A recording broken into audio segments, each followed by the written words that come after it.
Greetings, fellow Empyreans. I am Ashterothi, and this is your Newsday. We don't have a big patch to talk about or any like huge news, but we do have some things to break down as a group. So before we get to any of that, let's talk to our panel. We first got the master of the show himself, Matterall. How are you? How's it going, Ashterothi? Really well. And great. And alongside that, we of course have the man without a voice, the voice without a face, Rundle. Hi everyone, I am here. The voice is still working and the face is still attached. You just don't get to see it. I'm so sorry. He's just cloaked at the moment. It's all right. It's glorious. It's like looking into the sun. You just can't take it. I heard a dirty rumor that there's a new Intel tool coming, so that might decloak you. Uh-oh. Oh. All right, so let's jump straight into it. We have one piece of it's a little bit outside of the normal EVE news. It is about the shooter that they're making as opposed to EVE Online itself. But I feel like this is very relevant. There was a post on the Reddits today in which there was an interview that had the headline, CCP London's game is genre defining, hugely ambitious EVE-based shooter, says Dev. We didn't learn anything really new in this article. It does pretty much confirm what we already did know, was that they, in spite of the fact that the previous two versions, Project Nova and Project Legion, were basically canceled, they didn't stop their work. They've been hiring pretty ambitiously or aggressively. This did suggest, I believe it said that they had staffed up to a team of 40 developers total for this project, which is pretty decent size for a development team. And that they already have a player council in which they're discussing with players or people. Do we have any players? In order to get feedback. I assume this is basically the equivalent of having like a test group, right? Like, so what do they call it when, a lot of companies will test games way before they get into beta the actual testers, like a beta testing system or alpha testing system. Yeah, alpha testers. Yeah, exactly. So these are probably. It is very possible that they still have contacts with like some people that were active in the Dust community or even during like Project Nova. The Dust 514 Discord was very active for a very long time. So they had their people that they could choose from to discuss these kinds of things potentially. But that is what they say that they have. They've started to build a sort of player council from the most hardcore of their fans. And so this is cruising right along. And this also, we found out a few months ago that they've teamed up with the team that helped Riot make League of Legends. And that these two things combined tells me that this game is probably actually pretty darn far along in its development, which makes it about, perhaps we're hearing these kinds of interviews and the announcement about the partnership and all that stuff because we are on the precipice of a bigger announcement. So why would that be important for EVE? I think that what has happened is that what was the last one that came out? Legion? Or didn't come out, rather. Yeah. When Legion was canceled, a big piece of that what canceled it was like the story or like the setting of it, the fighting on the outside of the ships and all that kind of stuff. And CCP had already started the arc that would lead into Legion in universe in EVE. And when it was delayed and then canceled, they retooled that story into the Triglavian story and the invasion story. I don't know how much of it was meant to eventually go into that anyways, but those characters and beats and themes got dragged into the invasion story, which is why for a long time I was really big on like, oh, there's going to be like new planetary interaction or new moon stuff. There's got to be something because like everything in the lore is about planets and moons. But what I think happened was that when the game got delayed, they decided what they wanted to make their new game into. And that would take a lot of world building. And so they began the process early and used invasions as a way of kind of building the foundations of the story that would later dovetail into things like what the shooter's setting, right? So it's introducing characters like Kashi of Valkanir and concepts like the war clones and the different organizations, because all of the stories of the invasions and plots and all that stuff has basically built up what would become a backstory to a future first-person shooter game.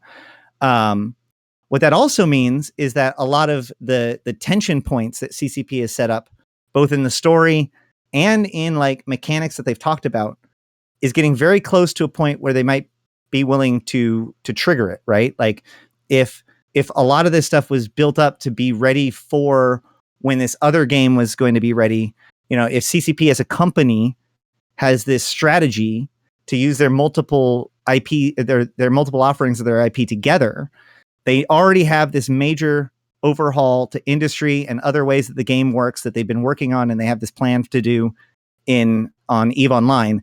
And they are developing this shooter that is going to basically open up our ability to interact with planets and stations and all that kind of stuff in that kind of way. So rather than build a new walking stations, you can instead like build a game that isn't necessarily like one-to-one, you're actually in the EVE universe client, but allows us to explore and experience the universe in a different way that we weren't able to do as capsuleers. So then on top of that, you have these industry changes.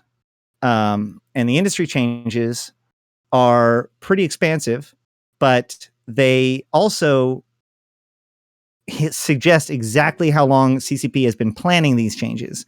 Because a year ago, when the moon mining changes happened and all of the R4 moons got basically hosed, they stated that they were going to fix it by bringing in new blueprints for us to manufacture using that material.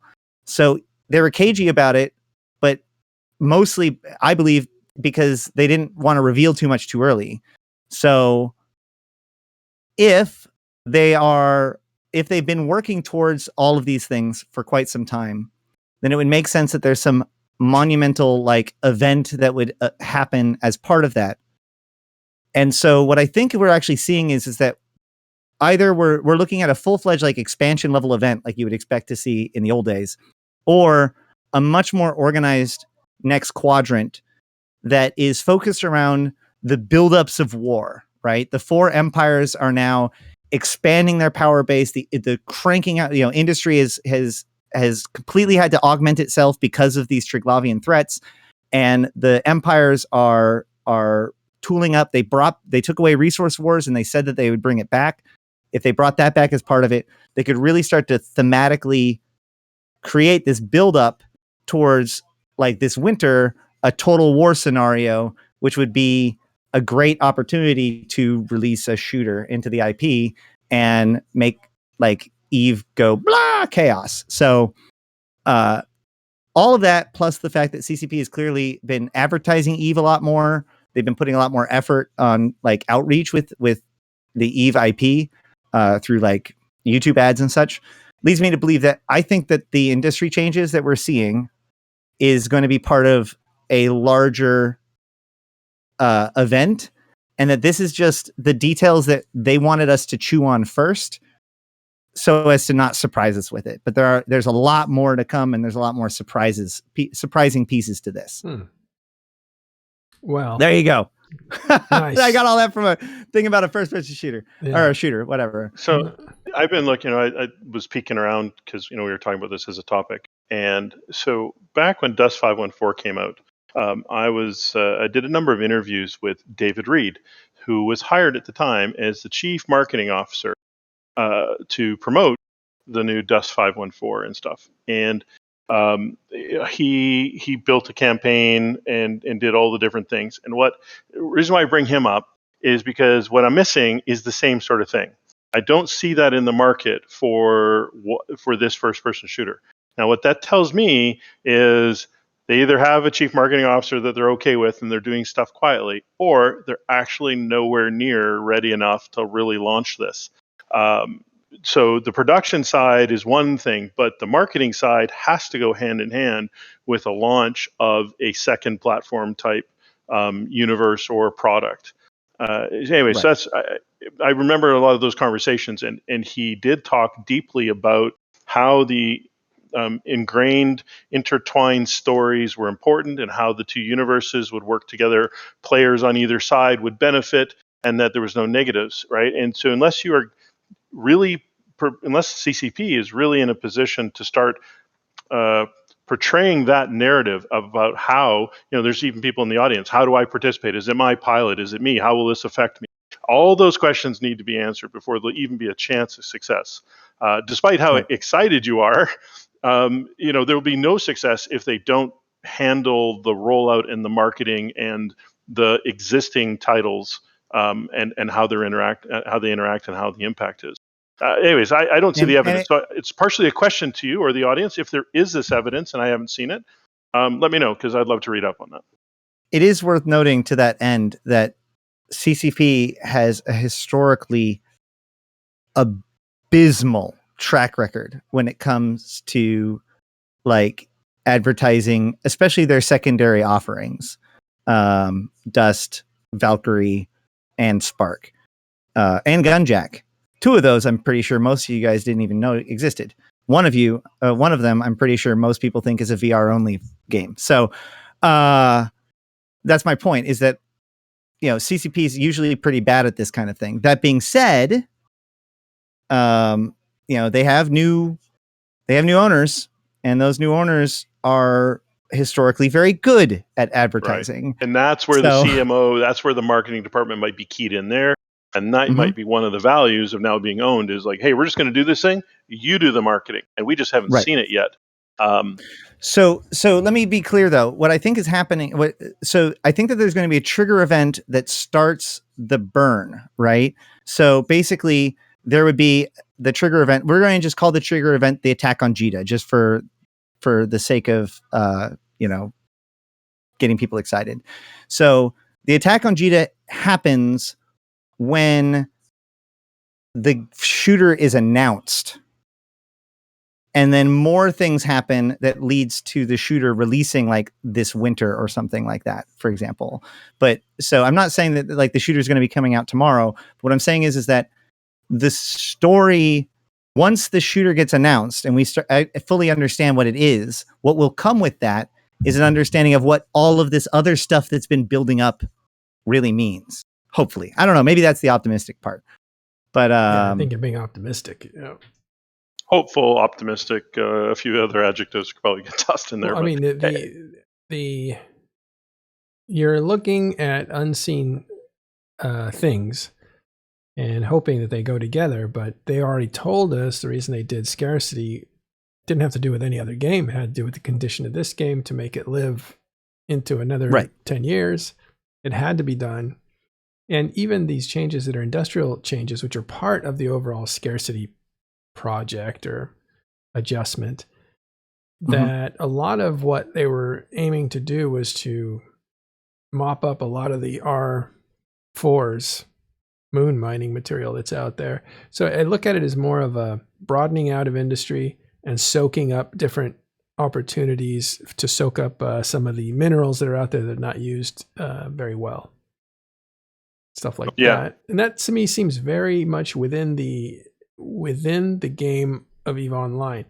If there's anything beyond that in a different game, I just don't think they are there at all, like their headspace. It's still, for me, though, it has a very interesting opportunity, though, right? Because EVE Online kind of stands alone. They got, EVE Echoes. I don't know much about that as well, to be honest, but, they're trying.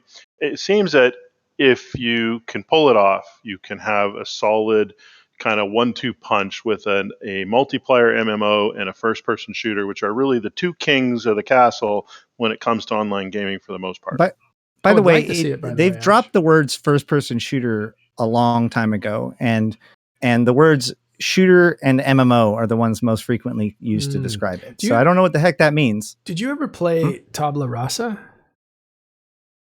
I did not play that one, no. I played it, and I liked it a lot. I didn't play it long, and then it shut down pretty fast because things went wrong for that studio, and the guy that created it had to depart. But it was a futuristic third-person a three-way fight, I think, on a planet, and you would fight on a fortress, and there'd be NPCs that would attack a fortress. And it was very immersive. And you would, when I played it, I was just like, this game is amazing. I don't know why people aren't talking about it more. And again, it was a shooter game. It was an MMO, but it wasn't a first-person shooter. So it was a third-person shooter. Might be interesting. Right. Exactly. Yeah. And well, they also said, I mean, like the title of this article, while it is probably its own kind of advertisement as opposed to, whatever, like it's fantastic, but calling it a genre defining, hugely ambitious. I don't know. I don't even want to necessarily speculate what it might be, but my point is that, I feel like they may do something that, like, it makes sense to have both of your games like when you announce your shooter, you also do something in the game that has to do with the planets. The idea of this theme of the preludes to war and all that stuff permeates in both what the shooter is and what EVE Online is going through. And so I'm not saying that these things tie directly into each other or related to each other or whatever, but basically CCP as a company know that they have these two games that are going through their production cycle, and it's very likely that we might see some synergy between the announcement of the shooter and what we'll be seeing happening to EVE Online in the next 3 to 6 months. Yeah. But the short of it is that my prediction is there's enough indications that the empires are going to be rebuilding for war, the industry, resource wars, all that kind of stuff. Like there's this big buildup, and then as they descend into total war, that would be when we see the faction warfare revamp. I had to throw that out there because somebody in there said faction warfare revamp. There's some good tinfoil right there. Oh yeah, maybe it might line up. It might line up. Yeah, it just occurred to me too that as you said, the kind of the catchphrase for this article is genre breaking. It occurs to me that maybe someone's trying some marketing. Maybe they got a marketing person. That sounds like a marketing phrase. Like every other game is genre breaking. I mean, it's just it's buzzwords. Right. We'll see if they can pull it off. But I guess to be more broadly, I'm not saying that necessarily 2 years ago they were like, we're going to have these announcements happen at the same time, but like FanFest happens when it does for a reason, right? It's right at that crest between Q1 and Q2 or, whatever. It's right. You've gotten back from Christmas vacation. You figured out what you're going to get done. And then you've gotten enough time to get most of it done. So it's a great time for reveals. So I'm just saying that they may have more to reveal than just the industry. And it would suggest that I think that this is part of a larger piece of the puzzle. And so we've had a lull recently. And I think, whenever we have lulls in early April, it usually means that FanFest is going to have a big announcement. We don't have FanFest, but I still anticipate a big announcement. You want to go to some questions? Sure. Didn't they say, this is from Bjorn, didn't they say they were making a game more integrated with EVE when they killed Nova? They said more MMO features. Not integrated. They actually, though. Any time that we have ever suggested that a game should be integrated with EVE Online since Dust 514, CCP has gone ha, and the best that they've ever said is they've learned that what they want to do is come out with a solid game and then integrate it afterwards if that's what it goes with. So I wouldn't expect that to be a basic piece of the design of something going forward. Which is too bad because Dust 514 was a really cool integration feature. I think it was one of the more unique features of the game in general, because you could have battleships bombard from orbital. You could essentially do orbital strikes from battleships, and you could make the entire game relied upon inside industry from EVE Online in order for you to be able to like deploy people and stuff, which was a really, really fun feature. But yeah, it's too bad. That's Tiberius who's joined us. In case I didn't recognize your voice at the beginning. Another question for you. Let's see, I saw that over. So one was Gunjack. It was supposed to be a gunner in an orca. Is that correct? It sounds like you knew about Gunjack. A mining barge. Yeah. It wasn't an orca. It was like a mining rig. Okay. It's not a piece of equipment that we would use. Gotcha. All right. Let's see. If I remember correctly, the facility itself isn't like sophisticated enough to have like ships or anything like that. It's just a mining rig out there with a gun. I'm not seeing any more questions. There was a couple others. But yeah, I mean, I still, if they had a PI overhaul or changes to make, now would be a really good time to make them. Everything within the invasion plot and since then has been related to, or has strongly tied into like ground troops. They keep talking about what the ground troops are doing, what's being invaded, who's being evacuated. Even in Poshfin, they keep focusing on, like the people and soldiers, specifically war clones. And it also keeps leading back to places like Molten Heath, which raises really big red flags to me, because Molten Heath is, of course, where the Dust 514 took place, and also is related to Templar 1, and the fact that basically the biggest threat in New Eden, the other, has technically may still have a war clone army out there, or any number of the war clones that are out there may be corrupted by the other. So if that's where they're going, if they're going to touch into that story in the game, they could explore different things that in a way that would be completely beneath our notice, because it's something happening on some planet or something like that isn't something that we would even notice on EVE Online, but yet still be a complete game, interesting, and exploring maybe a little bit more about the universe and the lore of the game in a more tangible way than having to use the Wayback Machine to recover forum posts from 10 years ago. I love my job. Hi. All right. Anything else on this? Nope. I just wanted to call my shot as we were moving forward. I will say that it is Tuesday, and therefore it was patch day. It was not the industry patch day, so you guys all get at least one more week of reprieve before it comes out, at least before all the industry changes. But there were a couple of minor changes I want to go into before we get into the next topic, or before we go into our break and the next topic. Yeah, speaking of industry really quick, we had a really good conversation last night. It actually spurred a lot of sidebar conversations in a couple places on the Discord. So I think that prompted us to build an industry channel. So come on to the Discord. There's an specific industry channel there now to come and talk about the changes, industry in general. If you need some help, I mean, whatever the deal there is, make some friends, do some industry, build Hit shit. people up for hot tips. Yeah, hot tips. Come right. build shit. So the patch notes were corrected. The scanner window icon for the Grissus storage data site in nullsec space. I think it showed us up as combat site image. Fixed an issue that allowed all ships to enter into the Grissus secure storage site. So they forgot to put the ship restriction on the gate there. So people were bringing Stratioses into the data site for the Grissus event. But apparently it's also supposed to be restricted to frigates and destroyers. So now if you were using a Stratios to hack, you can't anymore. Also, the Hunt Bantam NPC has been removed from the event. The Bantam stays way away from everybody else. I assumed that it was because of they were the Logi, like 20 kilometers. And they also were not part of the normal spawn. So like if you kill everything besides the Bantam, the next site or the next wave would still spawn. So I think that they're doing something when it comes to experimenting with the fleet AI, and it didn't work in this case. So they just pulled the Bantam.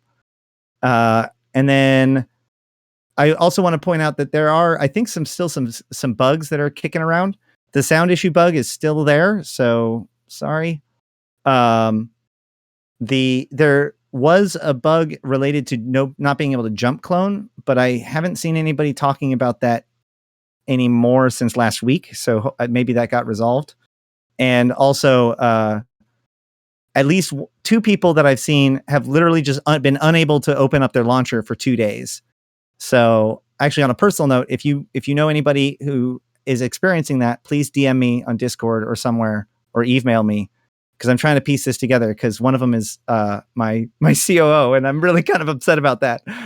And then I also went to Hobo Leaks to see if there's anything new. There wasn't anything. I didn't see anything that looked like they tried to slip it in or something like that. All I saw was some Serenity stuff. So that's it for. I did do want to update a couple of things about the hunt. One is, or two things. One is the hunt sites can be visible through the agency, whereas the previous event site was not visible through the agency, which means that this event there's a lot more interference in this event than in previous events. Like, other people will come in halfway through the site because they'll be able to find them. I don't know if this was intentional, like if they're experimenting with different balances, but the keys within the sites kind of puts a different kind of blocker. So maybe they wanted people to run into each other and have to and interfere with each other more than they wanted to last event. We'll have to pay attention to how they juggle these mechanics in the future.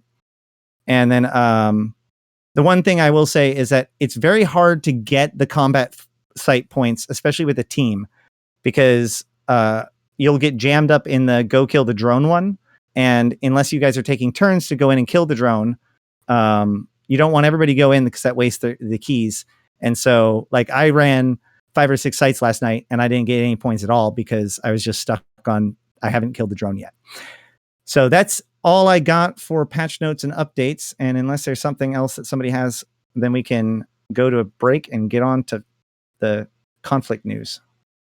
Yeah, well, let's try a break and then we'll come back in just 60 seconds or so. All right, and welcome back. Thank you for that. Now let's get past all the boring lore stuff. I'm done with my nerdy stuff, so let's get on to fighting. There is at least a couple of stories about people shooting people. Matterall, which one do you want to tackle first?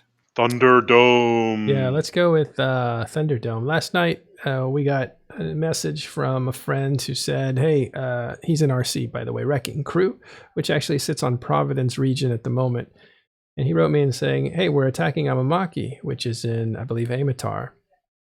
So we thought nothing of it. You know, people tell us they're attacking things all the time, especially first timers. It's not a shield timer, but when they attack a structure for the first time, they are attacking the shield of the structure. And if they destroy the shield, then at a later time, they have an armor timer that they need to arrive to and destroy. And that's usually when you have a real conflict. It's like conflict by appointment.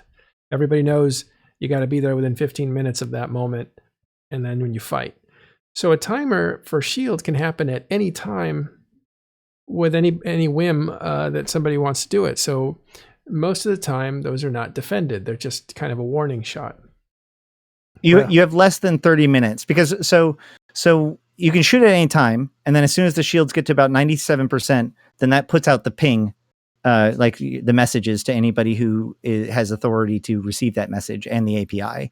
So at that point, you have roughly about 28 minutes or so, or maybe a little bit less, to grind down that Keep Star if you're doing maximum damage the entire time. And the opposing force has to get their shit together and get there and fight you in order to stop you for the shield timer. However, once the shields go down, then everyone knows when the next fight's going to be and have over a day to be prepared. And normally you can get in and out if you're working in somebody's off time, you know, generally when they're off the game. You can usually just kind of go there and it's not really a big deal. Not this time. Apparently, the people who were in Amamake Keep Star, there was a Keep Star that was being attacked, were ready for this attack and prepared. And so they just let out a flood of Hicks. We talked about Hicks the other day. Those are heavy interdictors. And those things can point in low sec and hold on to capital ships and super capital ships very easily. And so a whole swarm of them came out of the Keep Star and just tackled about half of the Titans that attacked from Rekking Crew. And then Nullsecnia Shulpin came out, which was unexpected as well. And so did Snuff. They dropped Titans and a battle ensued. And when we heard that was happening, we went to live coverage, and that's what you're seeing here In the end, 7 Titans were destroyed on one side, the Rekking Crew side, including FC Sado's Titan, and among other things. But also on the defensive side, 1 Titan and 1 supercarrier were destroyed. So it was a pretty big loss for Rekking Crew. Doing a surprise attack, they got surprised instead. Now, why would they attack a free port, right? Because remember, we're talking low sec. This is Amamake after all. And there is a keep star there. And it's a free port, so anybody can kind of live there. But there have been operations by Snuff in the area against Siege Green, which is an ally of Rekking Crew. And they have, Snuff, that is, has found refuge inside that keep star. So they're kind of living there, and so they basically came to try to take it out, which was a very bold move. They being Rekking Crew, it's a very bold move, and it backfired. Right. So Snuff, the thing that makes Snuff strong is the fact that they went off and fought in like World War B and other places like that, and made nullsec level of wealth and power, and more importantly, super capitals, but then returned back to lowsec in order to be the big fish in the small pond, as it were. And super capitals cannot be built in lowsec, and the difficulty or the size disparity between non-supers and supers is pretty significant. And so Snuff has a long history of, being incredibly dangerous throughout all of lowsec, and destroying structures and just being a general menace to everyone who tries to live in the area. And they use these free ported keep stars to project their super capital force deeper than they should be, because without these keep stars, they wouldn't be able to dock. Their Titans would be far more exposed, and they would slip up and lose them potentially more. And so these keep stars are widely regarded by the local community as a bit of a menace, because they're not used by the locals. They're used by powerful people from outside to project power into the local area. And so, Rekking Crew is one of the groups, I believe, that have been in that area and have been attempting to kind of undermine Snuff and undermine other big power within the area, while also simultaneously just ripping down structures when they can. Attacking like this and having some of them show up with or spill out with Hicks screams to me that this was more than just, they happened to get the ping and responded. That's a telltale sign of a trap, and a trap that they're hoping will get supers, because that's why you would bring that many Hicks. Yeah, we heard later from someone from CVA, Kyle, who said that they were prepared for this. They had been wanting this. They wanted to bait in Rekking Crew. Of course, Rekking Crew is the group that cleared out Providence, including CVA. So CVA has revenge on their mind. So they're a part of this as well. And they ended up being really happy with the result, because they still want to go back to Providence. Although whether they do it fast or slow, they disagree on internally. They all still have the idea that they're going to make it back into Providence, but they can't do it if Rekking Crew is sitting there. So they need Rekking Crew to be taken off the map. That said, there was another group that was involved. The Hicks actually belonged to, I believe it was a wormhole group. Was it? I forgot the name of the group. I won't say which name it was in case I get it wrong, but I think it was called like Outback or something. Forgot their name. Anyway, it was interesting that they were involved as well. And also Nullsecnia Schulpen is from Tribute. So what they were doing way down there was also a bit of a surprise. I think they brought in dreadnoughts, which takes some time to get down there. So all this was engineered. Also, the last thing is, it looks like there must be an executive level spy in Rekking Crew for that to get planned out, because they knew apparently, or this is psychological warfare, but we had the FC what's his name? Wally Mart. Yeah, Wally Martz. He came on for an interview at the end of this, and he said that they knew about this like 5 days in advance, and for them to know about it in 5 days in advance, they would have had to have had an executive level spy. Again, Right. that could be psychological warfare so that they all turn guns on each other saying, you're the spy. No, you're the spy. And you can mess with people that way. So Right. who knows? Yeah, so they're claiming they knew about this a long time ahead of time in order to basically say, to get into their head and say, that's how much we know about what you're doing, right? What else do we know? That kind of a thing. Trying to make, they may be trying to make themselves seem more effective than they are. But the other piece to that is that it wouldn't take very much time to get that keep star ready to do that kind of trap, because it is a free ported keep star in lowsec. It's already going to have all of those hicks in there because people sell Titans and on those keep stars, and then other people try to kill the Titans that got bought from those keep stars, or other people try to jump things or whatever. Like, yeah, there's probably a lot of hicks stocked in that keep star before anyone ever got caught whiff of any particular attack. So on the one hand, they were clearly prepared and clearly got some sort of, they knew what was going on and had enough time to coordinate all these different forces. But on the other hand, it wasn't like they had to move in all the equipment. It was already there. Yeah. Well, and that's what happened yesterday. Now, this one last thing on this. This is a pretty big blow. Rekking Crew's had a hard time in the last few days against this group of Snuff, but also now Nullsec, some CVA in there, and others. And so what remains to be seen is how Rekking Crew recovers from this one. This was supposed to be something to raise the morale of the group because it had kind of lost the last two fights. And so not only did this not raise the morale, but it probably drove it even further down. So we'll see how they respond to this. Okay, that's all I got on that, Ash. Yep. And just one last thing about that. Just remember that Snuff doesn't care. They're not there to make you into their good enemy or anything like that. They want control and they want power and they want wealth, which means that they need to bully out anybody else who's going to be any kind of competition with them. So if this makes Rekking Crew sad, I'm pretty sure Snuff doesn't feel bad about it. Not one bit. And then also, I don't. Oh, a couple things. Wait, one more thing. Sorry, before we go on, I want to thank Artemis Albosa, who managed to get that quick camera in there so we could see the video that we saw. You can see this video on YouTube. I'll put a link inside of the chat. It's already up. You can go to youtube.com/talkinginstations, and it's one of the first videos there. I also want to thank Billy from Test, who jumped on and just started breaking down the situation and gave us a lot better appreciation for what was going on the field.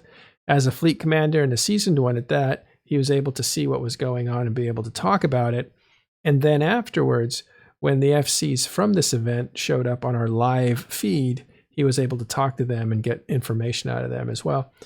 And also, our friend Condor was one of the guys that lost a Titan, and he showed up, and you could really hear the emotion in his voice. He was devastated that he'd lost his Titan because he's not somebody that built 3 or 4 himself in some place. He literally worked his way up into that ship. We knew him 3-4 years ago when he just started playing Eve and was hanging around talking in stations, and he was very helpful, and he has been for a long time, just talking with us and giving us information on his career. So it's nice to see him kind of grow up in EVE Online, but it was sad to see him lose that big ship. So not, it's, right. We had that interview not to exploit that, because we certainly don't want anybody laughing at him, but we want to have the agony as well as the ecstasy on talking in stations. And it's important to know these ships mean things to people. So that's actually it was a very nice moment in that sense. It's also a good way to get honesty on it. Like those kinds of interviews, it's not, I mean, like, as you pointed out, it's not to make fun of them. I'm likened to the fact, or I'm reminded of the fact that we had an interview on the Echo side of things. Who's a Fish did an interview with Golden Horde, who recently basically collapsed. So it's like the idea of like after the fact processing what has happened. Yeah, that's the drama. That's the emotionality. So, is that on the latest? Was that on yesterday's show? How did I check that out? That was live footage yesterday on YouTube. We just went to live footage, so it's only about an hour long at the most. It was after our show that we usually have. Actually, it was Sunday, so we didn't have an evening show. We had a weekend show. Wait, what day is it? That was last night. Oh, Is today Tuesday? You're right. Yep. We had a show, and then this happened afterwards, right? Because we had the show on the industrial stuff, right? Yeah. well, we should make sure to get that like linked. It's the YouTube. everything. Yeah. It's a YouTube channel that he mentioned. It's that one there. I will Awesome. probably check that out later. So. I'll get it for you. Awesome. I think we're wrapping down on topics. I think, right? More or less. Did we want to talk about the war stuff at all? Oh, you mean like the war report? Well, so as far as the war Sotiyos, goes, I see that there were the 2 Sotiyos that went down really quick. They're pretty big losses, and of course, Fortizars and other stuff, they're still burning. But in addition to that, there was also a post today, one of the top of Reddit, that showed 4,100 jobs being started in 1DQ. So I guess we can all start speculating as to what those are. Get all those jobs started before the changes? Yeah, that's exactly what it is. There's change is coming. That area is okay for building capitals, so everybody's building capitals as fast as they can to the very end. They're using up those stockpiles. Those stockpiles are worth more right now than they're worth more right now than they ever have been, because whatever those minerals go into will become the new dreadnought, which will be worth probably twice as much or more. So use those minerals now and you'll double your value if you do. And nobody knew for sure if today was going to be the patch or not. But no, as long as you have as long as you start it, doesn't matter. So right. Yeah, but my point is, that's why there was the peak of the starts over the weekend. Right. Yesterday, because it was 24 hours. So 4,000 started the day before the first chance for the patch to come out. That's right. Yeah, I think that's the correlation, right?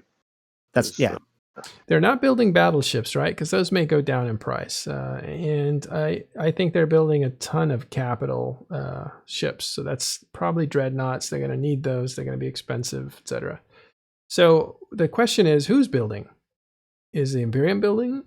Or is Pappy building? Because they're both in Delve. You said in 1DQ. No, it's 1DQ. It's the system of 1DQ. Yeah. Yeah, it was. Yeah, it's absolutely Imperium in 1DQ. How can you tell what was built or how much was built? If you open up the map, you can look up all kinds of different details. In fact, actually, let's just do it right now, live. So I'm going to open up my map. Let's see what it looks like right now. Let's not trust Reddit. Reddit is a scary place full of lies. We'll go to 1DQ.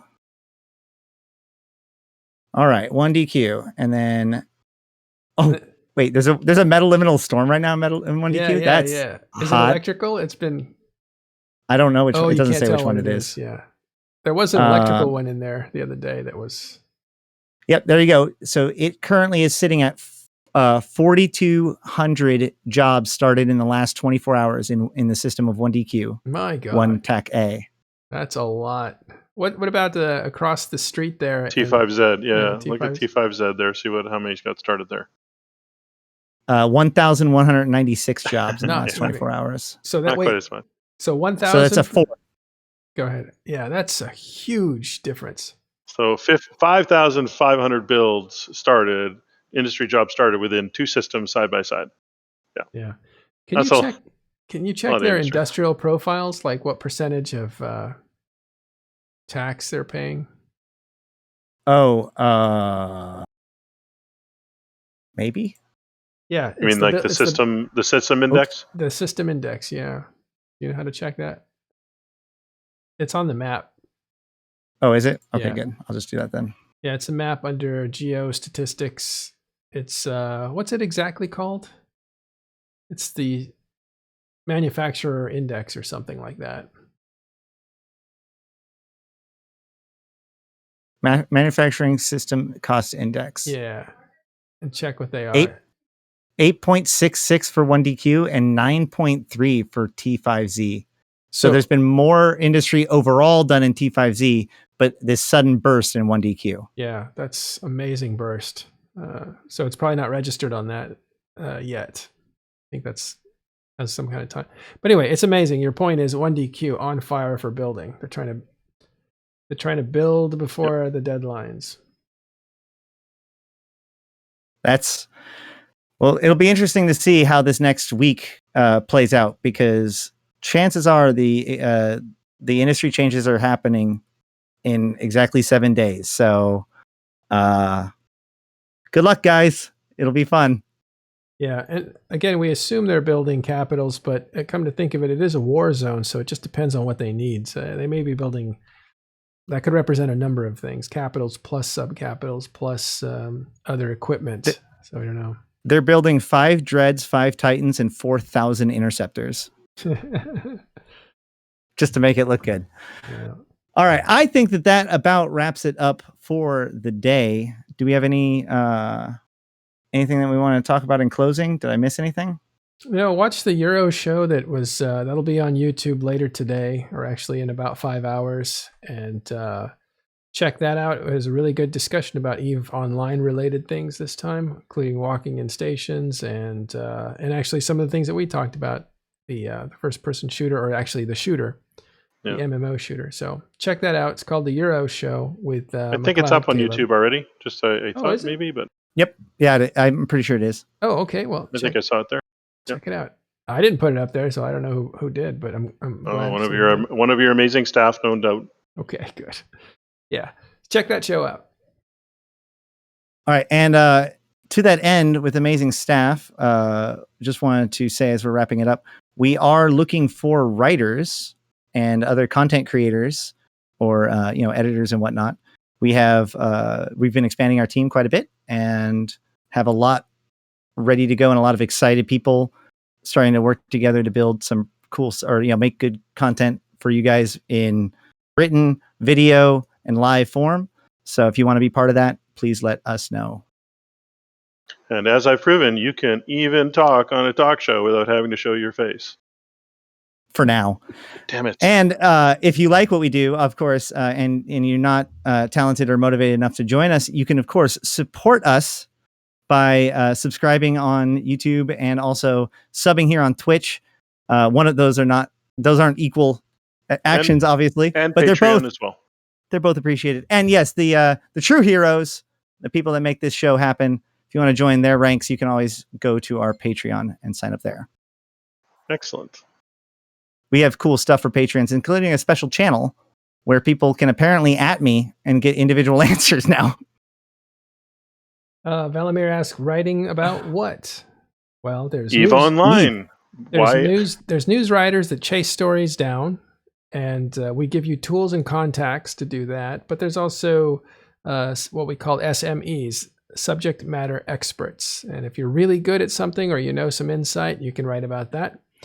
And then if you're just somebody who has a way with words and is easy to read, then maybe you can write about your adventures in an entertaining way. And yes, Shoggy Poggy, you can be talented and support at the same time. You do not have to bring your talent here. You are free to keep your talent to yourself. This is EVE Online after all. And Alex Wildstar, drop me that note. Skull Knifer brings up that he's never played this game, but has been doing some research and might want to check it out. Just in case we have other newer, or better yet, people who are just looking into EVE, I will say that now is probably one of the best times in EVE's history to be a new player. So don't be afraid to check it out. The sooner you join, the better off you'll be, because skill progression takes time, like literally occurs over time. So the sooner you get into it, the better. And whether, however you join or whatever you do, make sure to use a buddy code, somebody's buddy code, when you join, because you'll get 1 million SP for free, which is almost over a month full worth of skill training as a free to play account. So I would love to see you as an EVE player, and if you want to, you can always message me in Twitch or in game or in Discord if you need any help. But use a buddy code. Yeah. Also, this game, if you haven't played it before, is like the professional video game. It's a professional level people play this game. It is such a wide world of playing and outplaying each other in an immersive science fiction world. And it's like Counter-Strike, but instead of 50 or whatever people, it's thousands fighting. It's got so many characteristics that other games don't have. That's why it's a cult classic pretty much. Absolutely. But yeah. Yeah. If I could riff on that for a second, I will say that the thing I really like about it. Okay, fine. I'll do it. No, it's all right. Riff. I'm gonna say goodbye. You can riff all you want. Matterall will babysit you. I'm gonna go on to a different show and talk shit. Yeah, you gotta go. We'll send the crowd over there when we're done. Go ahead, Ash. All right. I'll go prep them. Mm-hmm. Carry on. Ash, you gotta finish. Yeah, so where was I? What were we talking about? Riffing on Eve as the professionals game. Deep, expansive. Playing and outplaying each other. Oh yeah. So Eve is a role-playing game, right? I've been playing role-playing games my whole life. I played D&D, all these, pen and paper, Dragon's Quest, everything, right? So the thing I like about Eve is that Eve Online is an MMORPG that is true to those words in a way that other MMOs simply aren't. Because in Eve, you are asked to take on roles within the universe itself. The universe exists and you participate in it in different ways.